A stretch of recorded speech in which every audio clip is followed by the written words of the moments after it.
ভগ্নাংশ কত প্রকার ও কি কি?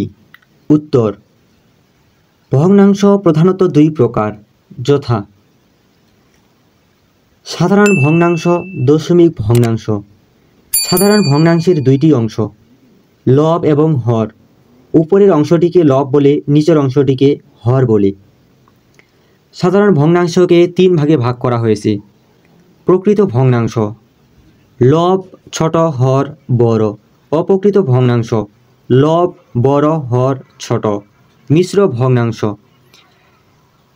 লব এবং হরের সাথে অবশ্যই একটি পূর্ণ সংখ্যা গুণ অবস্থায় থাকবে। দশমিক ভগ্নাংশকে দুই ভাগে ভাগ করা হয়েছে।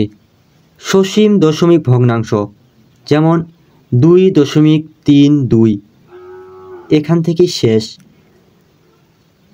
অসীম দশমিক ভগ্নাংশ, যেমন 3.222, অর্থাৎ আরও অনেক সংখ্যা আছে, এর শেষ নেই।